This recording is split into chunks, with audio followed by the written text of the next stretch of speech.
Hi guys, and welcome to today's video. Today's video is different than all my other videos. It is actually a baking video, and I'm going to show you how to use the Hamilton Beach bread maker to make just a very simple 2-pound loaf of white bread.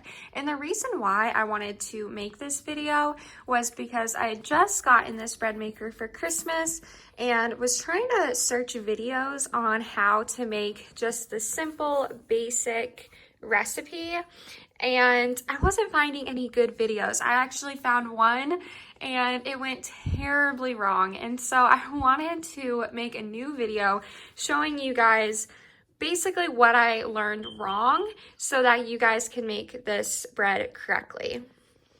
So this is what the machine looks like.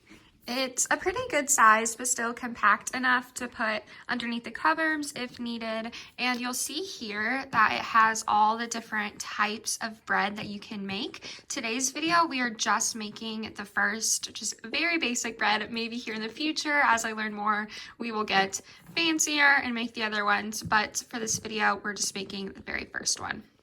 So your Hamilton Beach bread maker should come with this instruction book, and really this is all you need to make the bread, but I'm just a visual learner and like to have a video kind of help me along the way. So if you go to page 16, it might be different in your book. This is just the basic recipe, and we're going to be doing the 2-pound loaf. I'm having family over later and want to make enough bread for everybody. So basically what you're going to do is you're going to prepare all of these ingredients, and you're going to be putting them into the bread maker in order. So you're going to start with water and then end with yeast. And I'm going to show you exactly how to do this because you think that it sounds simple, but trust me, there is a right and wrong way to do this.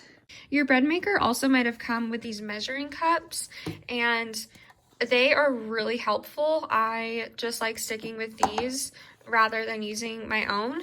And so we have like tablespoon here, and you'll see there's a little mark that shows where the halfway point is, and then same with the teaspoon. So first things first, before we start putting in the ingredients, make sure that you have the paddle locked in. And then I'm actually going to keep the bread pan in the machine as I put the ingredients in. The video I watched said to take it out, but I have just had more success just keeping it in. But if you do want to unlock it, you'll see unlock to the left and lock to the right. So basically you have this metal kind of handle. Obviously do not touch this if it's hot, but we haven't started yet, so it's not hot yet. But you're just gonna hold this and you just turn like that. It's kind of loud, and then you can lift it. So that's how you're gonna take it out. Okay, so once you have it back in and then you turned it to the right, it is now locked in. That was kind of difficult to film and do at the same time, but it is locked back in. So now we're ready to start with the ingredients. So first up, we have 1 1/3 cups water.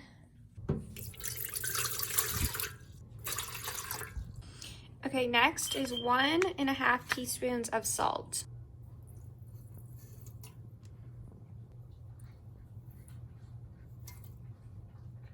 Now, I do want to stop and interrupt here and say that the video that I had watched before said to keep all the ingredients in each corner. So like the salt would stay in one corner, sugar in another, etc.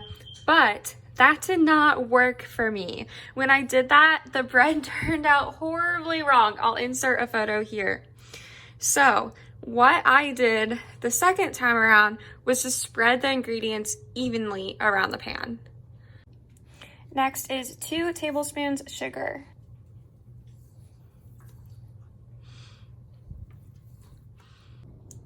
So next is 1/4 cup of butter or vegetable oil, and I am going to be using vegetable oil.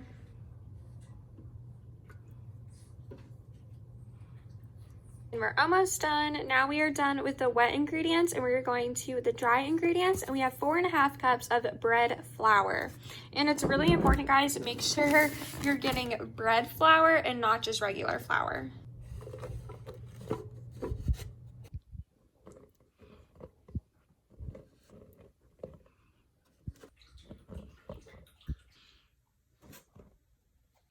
Okay guys, so next up is the yeast, and we're gonna need 1 3/4 teaspoons, and this is the most important part. This is where I went wrong in my first time making bread. So I'm gonna show you what yeast I'm using. This is just instant yeast. Once you open it, you do have to keep it in the fridge, but I'm going to show you now what I watched before that I think is the reason why the bread didn't turn out the first time. Okay, so as we know, yeast can't touch the liquid ingredients, so that's why it's really important that it stays on top of the flour. But where I went wrong last time was in the video I watched, they had told us, and do not do this, to take a spoon and make a little hole, kind of like a little dome for the yeast to sit in, so then you would pour the yeast right there. The problem with this is that my bread did not rise properly at all. And so what you should do instead is actually just take a spoon and smooth out the flour so you have more of a flat surface. And then you're going to take your instant yeast and spread it evenly all on top. Trust me guys, this will work way better. So we're just going to take it and spread it evenly.